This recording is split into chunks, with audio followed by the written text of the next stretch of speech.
Saudara, beroperasinya kembali moda transportasi di tengah penerapan pembatasan sosial berskala besar atau PSBB jadi sorotan publik. Hal ini dinilai berisiko di tengah masih tingginya penyebaran COVID-19.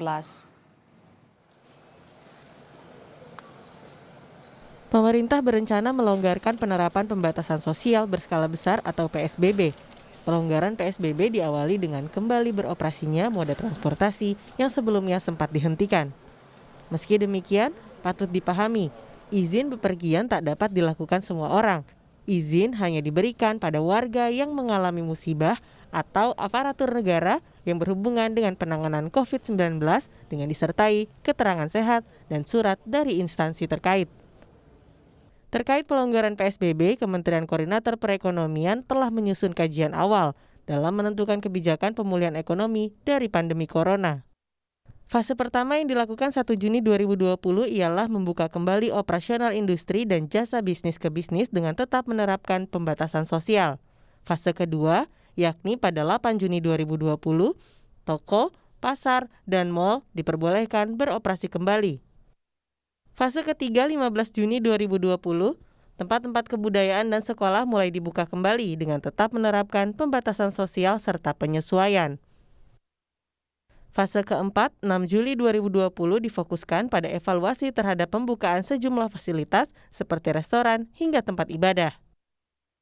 Fase kelima 20 Juli dan 27 Juli 2020, evaluasi fase keempat. Di akhir Juli atau awal Agustus 2020, pemerintah berharap seluruh kegiatan ekonomi sudah dapat beroperasi dengan normal. Sementara, menyikapi rencana pelonggaran PSBB, menurut Sekjen Majelis Ulama Indonesia MUI Anwar Abbas akan berdampak pada fatwa terkait diperbolehkan atau tidaknya beribadah di masjid serta aturan lainnya. Oleh karena itu, pertimbangan pelonggaran PSBB harus berdasarkan kajian ilmiah.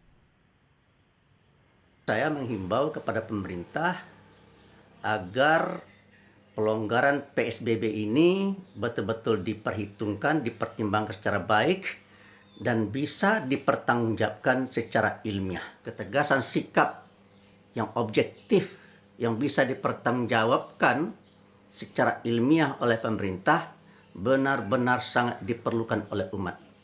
Karena itu akan menjadi dasar bagi MUI dan bagi umat Islam dalam mengimplementasikan fatwanya. Sebelumnya, pakar epidemiologi dari Universitas Indonesia, Pandu Riono menyebut pelandaian penyebaran COVID-19 belum akan terjadi dalam 1-2 bulan ke depan. Pemerintah pun didorong untuk melakukan pembatasan sosial yang lebih luas, ketat, dan konsisten. Kalau relaksasi di depan mata sih tidak. Jangan mimpi dulu akan terjadi dalam bulan ini atau bulan depan. Kita harus mempersiapkan, malahan harus mengimplementasi pembatasan sosial yang lebih luas dan lebih ketat dan konsisten. Hingga Minggu 10 Mei 2020, penambahan kasus positif COVID-19 masih tinggi. Ada penambahan 387 kasus positif COVID-19. Total kasus positif COVID-19 di tanah air kini sebanyak 14.032. Dengan 973 orang meninggal dunia dan 2.698 orang sembuh. Tim Liputan, Kompas TV.